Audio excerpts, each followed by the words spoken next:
ప్రియమైన ఆత్మీయులారా, భారతదేశం ధర్మానికి, సత్యానికి, అదేవిధంగా ఆధ్యాత్మికతకి ఒక నిలయంగా ఉంది. పురాతన కాలం నుంచి అనేక ధర్మ గ్రంథాలు, శాస్త్రాలు ఈ భూమిపై వెలిసినవి.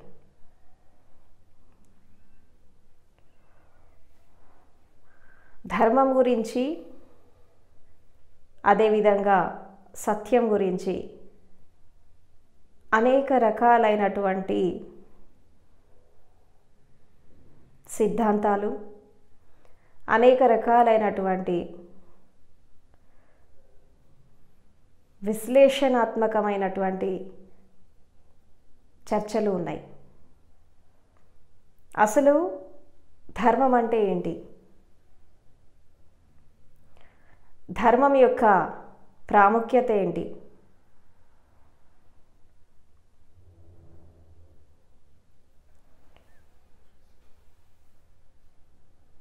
అని మనము చూసినట్టయితే ధర్మానికి చాలా పర్యాయ పదాలు ఉన్నాయి.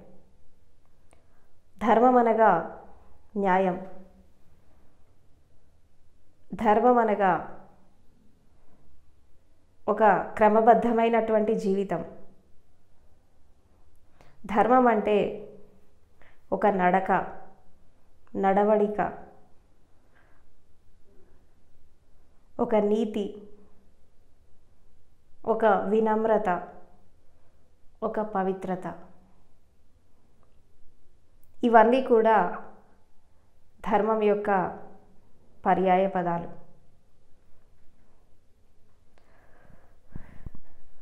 ధర్మం అనేది దేశకాల పరిస్థితులను బట్టి ఎప్పుడూ మారదు. పరిస్థితులు మారచ్చు, మనుషులు మారచ్చు, వారి యొక్క స్థితిగతులు మారచ్చు, కానీ ధర్మం ఎప్పుడు కూడా తన అస్తిత్వాన్ని ఎప్పుడు కోల్పోదు. అది ఒక విశేషమైనటువంటి ఒక స్థానాన్ని కలిగి ఉంటుంది. చాలామంది భారతదేశంలో లేదా ఇతర దేశాల్లో ఈ ధర్మం పైన చాలా అపోహలు ఉన్నాయి. అంటే ఈ మతాన్ని, ధర్మాన్ని కలిపి చూస్తారు. మతం అనేది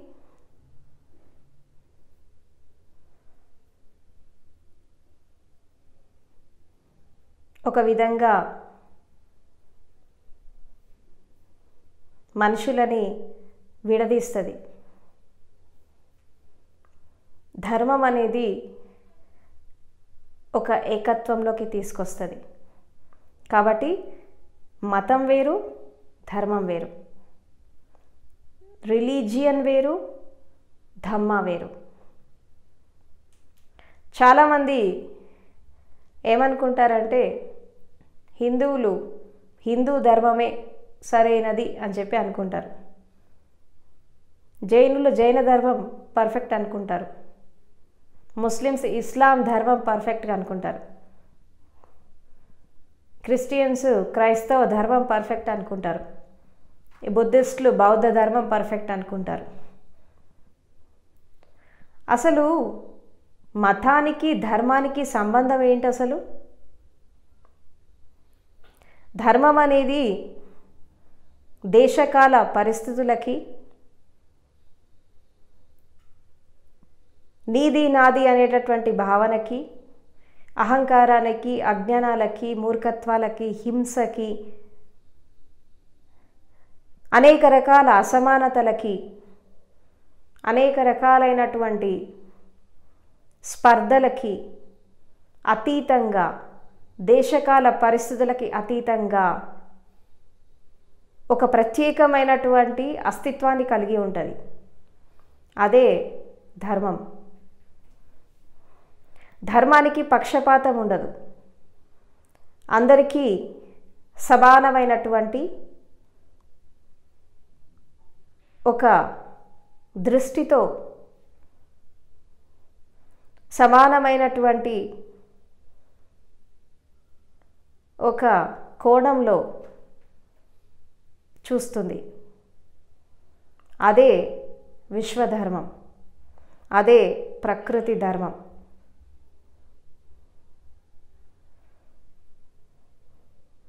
పంచభూతాలున్నాయి, పంచతత్వాలున్నాయి, పంచధాతువులున్నాయి, భౌతిక శరీరం ఉంది.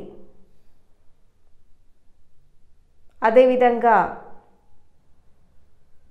మానసిక స్థితి ఉంది. ఇవన్నీ కూడా అంతర్లీనంగా చూసినప్పుడు ఇవన్నీ ఆ ధర్మం ప్రకారమే నడుస్తూ ఉంటాయి. వీటిలో ఎలాంటి భేదభావాలు ఉండవు. ఈ భేదభావాలు అనేవి మనుషులు క్రియేట్ చేసుకున్నవి. కానీ ప్రకృతి పరంగా చూసినప్పుడు, విశ్వపరంగా చూసినప్పుడు ఎలాంటి భేదాలు అనేవి లేవు. మరి విశ్వధర్మం ఏంటి? What is the universal law? అంటే మనిషి భూమి మీద పుట్టింది దైవత్వాన్ని పొంది, ఒక జ్ఞానాన్ని పొంది, అదేవిధంగా మానవత్వంతో, ప్రేమతో, కరుణతో జీవించి తన తోటి వారితో ఆనందంతో, స్వేచ్ఛతో బ్రతకడానికి భూమిదికి వచ్చాడు. భూమిని స్వర్గతుల్యం చేయడానికి వచ్చాడు, కానీ నరకప్రాయం చేయడానికి కాదు. ఎందుకంటే ప్రతి మనిషి యొక్క స్వధర్మం ఏంటి? ప్రతి మనిషి యొక్క ధర్మం ఏంటి? నువ్వు మనిషిలాగా పుడితే మనిషిలాగా బ్రతకాలి, మనిషి తత్వంతో బ్రతకాలి. అలా బ్రతికినప్పుడు నువ్వు విశ్వం యొక్క ధర్మంతో మమేకమైపోయి ఉంటావు. అలా కాకుండా మనిషి హింసాత్మకంగా, నెగిటివిటీస్తో, కామక్రోధ లోభమోహ ఈర్ష ద్వేషాలతో తనకు తాను హింసించుకోవడమే కాకుండా ఇతరులను కూడా హింసిస్తూ ఒక హింసాత్మక మార్గంలో వెళ్ళినప్పుడు మనిషికి జంతువుకి తేడా ఉండదు. అంటే మనిషి తన ధర్మం నుంచి తను తప్పుకుంటున్నట్టే, తన స్వధర్మం నుంచి తను తప్పుకుంటున్నట్టే. ఇంకా విశ్వధర్మం గురించి ఏం ఆలోచిస్తాడు?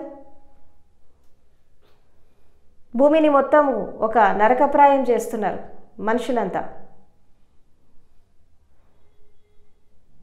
ఈ సమస్త ప్రకృతిలో సకల జీవరాశులను మీరు చూసినట్టయితే అన్నీ చాలా సహజంగా, సరళంగా, ప్రకృతిపరంగా చాలా అందంగా, ఆహ్లాదంగా ఉంటాయి. కేవలం మనిషి మాత్రమే చాలా డిఫరెంట్గా ఉంటాడు. అంటే మనిషిలో రాక్షస లక్షణాలు ఉంటాయి, జంతు లక్షణాలు ఉంటాయి, మానవ లక్షణాలు ఉంటాయి, దైవిక లక్షణాలు ఉంటాయి. వాళ్ళు ఎలాంటి లక్షణాలతో జీవిస్తే జీవితం అనేది అటు వెళ్ళిపోతుంది. రూపంలో మనిషిలాగా ఉండడం కాదు, స్వభావంలో కూడా మనిషిలాగా ఉండాలి, నేచర్లో కూడా మనిషిలాగానే ఉండాలి. చాలామందిని మనం చూస్తే వాళ్ళ ప్రవృత్తి మనం చూస్తుంటే, వాళ్ళ యొక్క నడత నడవడిక మనం చూస్తుంటే ఒక విధంగా చెప్పాలంటే జంతువులాగానే కనబడతారు, కొంతమంది రాక్షసంగా కనబడతారు. ఇలా ఎందుకు జరుగుతోంది? మనిషి ప్రకృతి ధర్మాల ప్రకారము, విశ్వధర్మం ప్రకారం ఎందుకు నడవట్లేదు? మనిషి తన స్వధర్మాన్ని ఎందుకు పాటించట్లేదు భూమి మీద పుట్టి? అసలు ధర్మం అంటే ఏంటి? ధర్మం అంటే ఒక విధంగా చెప్పాలి అంటే విశ్వం యొక్క విధానం.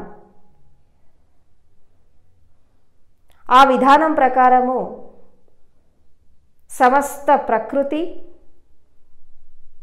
విశ్వంలో కొన్ని వేల కోట్ల గ్రహాలు, సకల జీవరాశులు, సమస్త సృష్టి ఆ విధానం ప్రకారమే నడుస్తోంది. మనిషి ఒక్కడే దానికి వ్యతిరేకంగా వెళ్తున్నాడు, అందుకే దుఃఖంలో ఉన్నాడు. మనసులో అశాంతిని పెంచుకొని, నెగిటివిటీస్ని పెంచుకొని, లేనిపోయినటువంటి స్పర్ధలను పెంచుకొని సమాజంలో అస్తవ్యస్తంగా జీవిస్తూ తను సుఖపడకుండా వేరే వాళ్ళని సుఖపడనీయకుండా మనిషి సాధించేది ఏముంది అని మనం చూస్తే ప్రతి మనిషి కూడా ఒక నరకంలోనే జీవిస్తున్నాడు, త్రిశంకు స్వర్గంలో జీవిస్తున్నాడు. మందుల విందులతో, రోగాలతో, అనేక రకాలైనటువంటి హింసాత్మక చర్యలతో తనకు తానే నరకాన్ని క్రియేట్ చేసుకుంటున్నాడు. ఎదుటి వాళ్ళని ఏదో హింసిస్తున్నామని చెప్పి అనుకుంటారు, కానీ ఆ హింస అనేది మొదట తన్ను తాను హింసిస్తుంది, తనకి తాను హింసించుకుంటాడు అని చెప్పి ఎవరికీ తెలియదు, దాని గురించి పట్టించుకోరు. ఒక వ్యక్తి పైన ద్వేషాన్ని పెంచుకున్నప్పుడు, ఒక వ్యక్తిని చంపాలనుకున్నప్పుడు లేదా హింసించాలనుకున్నప్పుడు ఈ వ్యక్తి యొక్క మానసిక స్థితి ఎట్లా ఉంటుంది, వాడిలో ఎంత కోపం ఉంటుంది, ఎంత ఆవేశం ఉంటుంది, తర్వాత ఎంత నెగిటివిటీ పెంచుకుంటాడు, అది చేయడానికి ఎన్ని నిద్రలేని రాత్రులు గడుపుతాడు. ఇది హింస కాదా? మొదట ఎవరిని వాళ్ళు హింసించుకున్నాకనే ఇతరులను హింసిస్తారు. హింస ఫస్ట్ స్వయంతో మొదలవుతుంది, తర్వాతే ఇతరులకి పాకుతుంది. అది నీ దగ్గర ఏముంటే అది నువ్వు ఇతరులకు ఇస్తావు. ద్వేషం ఉంటే ద్వేషాన్ని పంచుతావు, ప్రేమ ఉంటే ప్రేమను పంచుతారు, హింస ఉంటే హింసనే పంచుతారు. మొదట ఎవరికి వాళ్ళు ఆ యొక్క ప్రక్రియలోకి వెళ్ళాకనే ఇతరులకి అది వర్తిస్తుంది. కాబట్టి విశ్వం యొక్క ధర్మం ప్రకారం మనుషులు ఆనందంగా స్వేచ్ఛగా జీవించడానికి భూమి మీదకి వచ్చారు, హింసాత్మకంగా బ్రతకడానికి కాదు.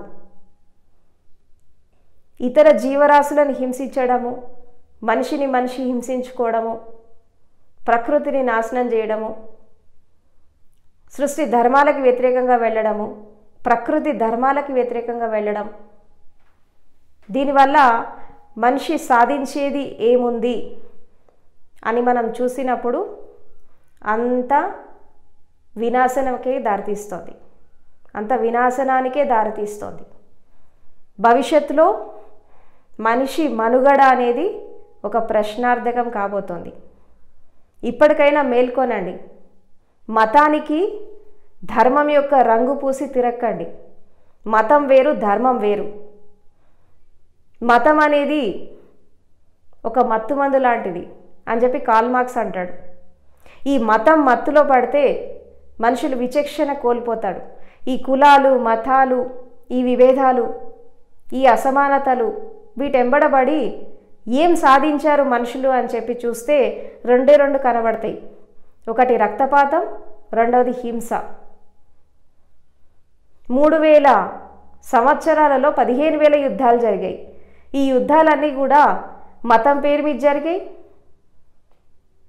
తర్వాత ధర్మం పేరు మీద జరిగాయి, దేవుడి పేరు మీద జరిగాయి. అంటే ఇదంతా కూడా ఒక పర్వర్షన్కి దారితీసింది. ఎక్కడ చూసినా రక్తపాతం, ఎక్కడ చూసినా హింస, ఎక్కడ చూసినా అట్రాసిటీస్. ఇదా భారతదేశ సంస్కృతి? ఇదా భారతీయత అంటే? ఇదేనా మన సనాతన భారతదేశం బోధిస్తున్నది? ఏంటి? ప్రపంచ దేశాలకి ఎలాంటి సందేశం ఇస్తున్నారు మీరు? దేశం అనేది అభివృద్ధి చెందుతుందా, వెనక్కిపోతుందా? నాగరికత ఎక్కడైపోయింది? మీ సివిలైజేషన్ ఎక్కడికి పోయింది? మీ కల్చర్ ఎక్కడికి పోయింది? ఇన్ని అట్రాసిటీస్ జరుగుతుంటే ఎవరు ప్రశ్నించట్లేదు. ఇన్ని విధాలుగా హింస జరుగుతుంటే ప్రపంచంలో ఎవరికి వాళ్ళు మాకెందుకులే అని చెప్పి చేతులు ముడుచుకుంటారే తప్పించి తన దాకా వస్తే కానీ ఏది తెలియదు. వేరే వాళ్ళకి జరిగింది కదా, మాకేం సంబంధం అన్నట్టు అందరూ ఎవరికి వాళ్ళు తమ బాధ్యత నుంచి తాము తప్పుకుంటున్నారు. ఇక్కడ స్వయం పరివర్తన జరగాలి. ధర్మబద్ధంగా మనిషి జీవించడం అంటే ఏంటంటే మనిషి మనిషిలాగా బ్రతకాలి. ధర్మచక్రం అనేది స్థాపించాలి. ధర్మచక్ర ప్రవర్తన అనేది జరగాలి. ధర్మాన్ని స్థాపించాలి. అధర్మం అనేది వెళ్ళిపోవాలా, ధర్మ సంస్థాపన జరగాలి. ఎలా జరుగుతుంది ధర్మ సంస్థాపన?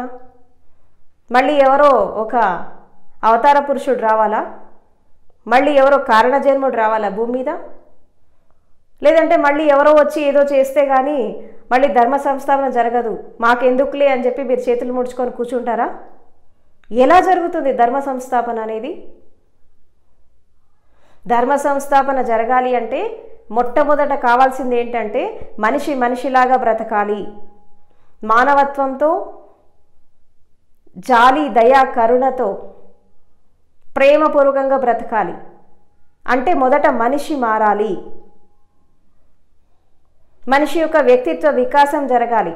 ఎంతసేపు శారీరక మానసిక వికాసమే కాదు, హృదయ వికాసం జరగాలి, ఆత్మీయ వికాసం జరగాలి, సంపూర్ణ జీవిత వికాసం జరగాలి. ఈ సంపూర్ణ జీవిత వికాసం జరిగినప్పుడు వ్యక్తిగత స్వేచ్ఛతో, వ్యక్తిగత ఆనందంతో మనుషులు ఈ ఆనందాన్ని, ఈ స్వేచ్ఛని ఇతరులకి పంచుతారు. మిమ్మల్ని మీరు ఎలాగైతే ప్రేమించుకుంటారో ఇతరులను కూడా అలాగే ప్రేమించండి. First love yourself, then automatically it will extends to the society at large and it will extends to the other persons at large. ధర్మబద్ధంగా జీవించాలంటే సింపుల్గా ఏంటి అంటే మనిషి మనిషిలాగా బ్రతకాలి. జంతువులాగా ఉండాలా, చెట్టులాగా ఉండాలి, మనిషి మనిషిలాగా ఉండాలి. మనిషి తన స్వభావానికి వ్యతిరేకంగా వెళ్ళినప్పుడు తను పశువైపోతాడు, రాక్షసుడైపోతాడు, విచక్షణ కోల్పోతాడు, తన యొక్క విశిష్టమైన తత్వాన్ని కోల్పోతాడు. కాబట్టి పురాతన కాలం నుంచి జ్ఞానులు కానీ, సత్పురుషులు కానీ, బుద్ధ పురుషులు కానీ వీళ్ళంతా దీని గురించే కృషి చేస్తున్నారు. మనిషి పరివర్తన కోసం, వ్యక్తి పరివర్తన కోసం, స్వయం పరివర్తన కోసమే కృషి చేస్తున్నారు. ఇప్పటికైనా మేల్కొనండి, మీ స్వధర్మాన్ని మీరు పాటించండి. ధర్మ సంస్థాపనలో మీ వంతు కర్తవ్యాన్ని మీరు నెరవేర్చండి. ధర్మ సంస్థాపన అంటే ప్రపంచమంతా మార్చాల్సిన అవసరం లేదు, ఫస్ట్ మీరు మారండి. మీ పిల్లల్ని సరైన నడకతో, నడవడికతో పెంచండి. వాళ్ళకు ఒక నైతికత నేర్పండి, ఒక ఎథిక్స్ నేర్పండి, మారల్స్ నేర్పండి. వాడి యొక్క మానసిక స్థితి ఎట్లా పెరుగుతోంది, దేశానికి ఎలాంటి పౌరులని మనం అందిస్తున్నాము, వాడు హింసాత్మకంగా వెళ్తున్నాడా, వాడి నడవడిక ఎట్లా ఉంది, సొసైటీలో యాటిట్యూడ్స్ ఎట్లా ఉన్నాయి, వీటన్నిటి మీద కూడా ప్రతి ఒక్క తల్లిదండ్రి దృష్టి పెట్టాలి. ఎలాంటి పౌరులని, వాళ్ళ బాలలే రేపటి పౌరులు. ఈ పౌరులను ఎలాంటి వాళ్ళని మనం అందిస్తున్నాము, వాడు దేశానికి ఉపయోగపడతాడా, దేశ వినాశనానికి ఉపయోగపడతాడా, ఎలాంటి వాళ్ళని మనం అందిస్తున్నాము అని చెప్పి ప్రతి ఒక్క తల్లిదండ్రి దీని మీద దృష్టి పెట్టాలి. కాబట్టి వ్యక్తి ధర్మాన్ని పాటించాలి, కుటుంబ ధర్మాలని పాటించాలి, తర్వాత సామాజిక ధర్మాలను పాటించాలి.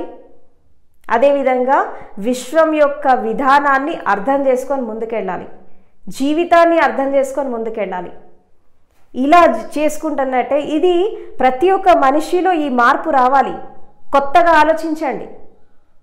సేమ్ ఓల్డ్ రాటెన్ బిలీఫ్స్తో గతానికి బానిసలాగా బతకండి. కులానికి, మతానికి, అమ్మా నాన్న భావాలకి బానిసలుగా బతకండి. అసమానతలకు దూరంగా ఉండండి, అట్రాసిటీస్కి దూరంగా ఉండండి, అనేక రకాల విభేదాల నుంచి బయటికి రండి. మనిషిని మనిషిలాగా చూడండి, వాళ్ళు ఈ కులం వాళ్ళ, ఆ మతం వాళ్ళ, ఈ ప్రాంతం వాళ్ళ అని కాదు. మనిషిని మనిషిలాగా చూడండి. పుట్టినప్పుడు ఎవరు కూడా కులం మతంతో ఎవరు పుట్టరు. ఒక పిల్లాడు భూమి మీద జన్మ తీసుకున్నప్పుడు కులం మతంతో ఎవడు పుట్టాడు. దాని తర్వాత ఈ సమాజం ఇంపోజ్ చేస్తుంది, తల్లిదండ్రులు ఇంపోజ్ చేస్తారు వాడి మీద.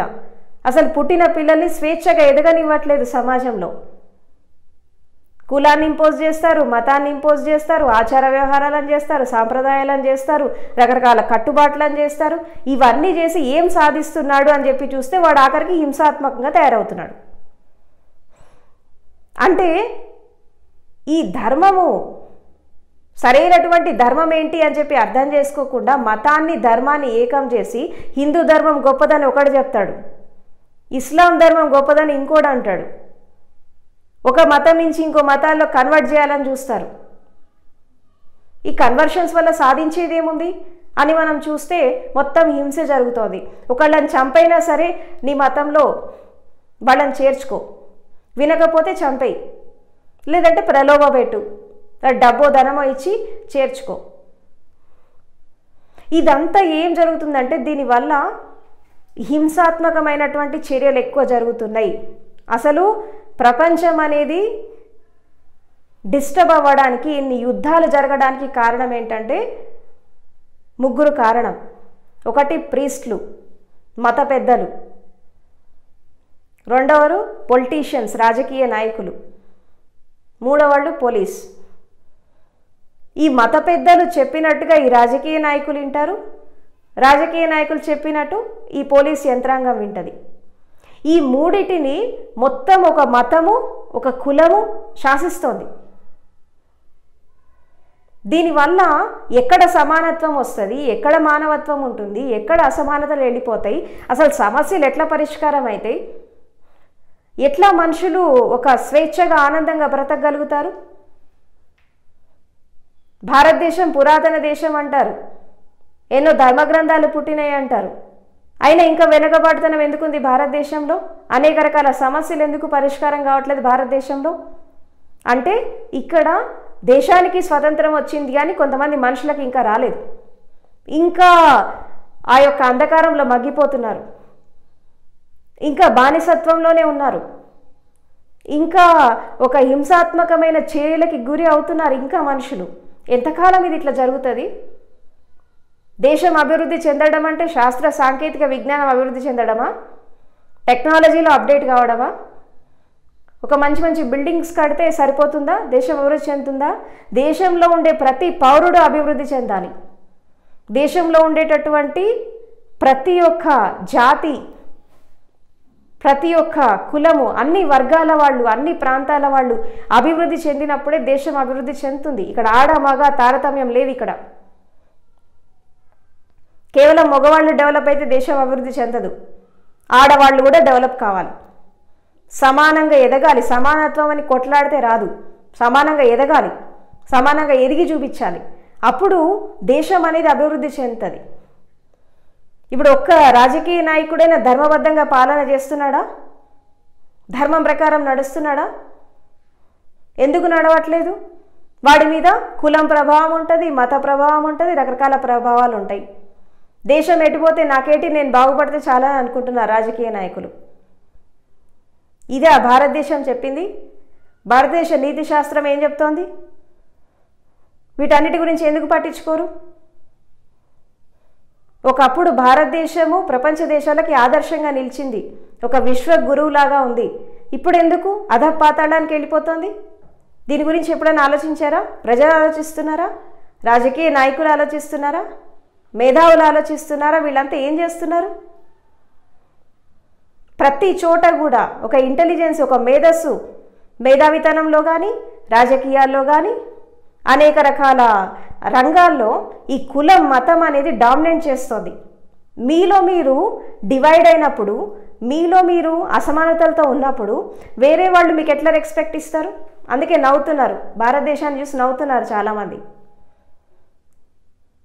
అహింస పరమో ధర్మ అని చెప్పి బోధించిన భారతదేశంలో ఇంత హింస ఎందుకు జరుగుతోంది? ఇన్ని అట్రాసిటీస్ ఎందుకు జరుగుతున్నాయి?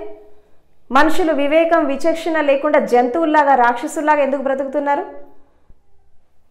అంటే వీళ్ళకి మనిషిలాగా బ్రతకడం చేత కాదు. ఆధిపత్య పోరు, అధికారం, ఈ మదమాత్సర్యాలు, కామక్రోధ లోభాలు, వీటన్నిటి వల్ల సాధించేది ఏముంది అంటే వాడిని వాళ్ళు హింసించుకుంటున్నారు, ఎదుటి వాళ్ళని కూడా హింసిస్తున్నారు. కాబట్టి ధర్మాన్ని కాపాడడం అంటే, ధర్మచక్ర ప్రవర్తన జరగడం అంటే మీ లోపల మార్పు రావాలి, ప్రతి మనిషి లోపల మార్పు రావాలి. ప్రతి మనిషి భూమికి వరంలాగా బ్రతకాలి, శాపంలాగా బ్రతకద్దు. మీరు భూమి మీద పుట్టినందుకు భూమి సంతోషపడాలా, వీడు ఎందుకు పుట్టాడు వేస్ట్ ఫెలో అని చెప్పి అనుకోవద్దు భూమి మీద. కాబట్టి ప్రతి వాళ్ళు విశ్వ విధానాన్ని అర్థం చేసుకోండి, విశ్వ ధర్మాన్ని అర్థం చేసుకోండి, జీవిత ధర్మాలను అర్థం చేసుకోండి, జీవిత సత్యాలను అర్థం చేసుకోండి.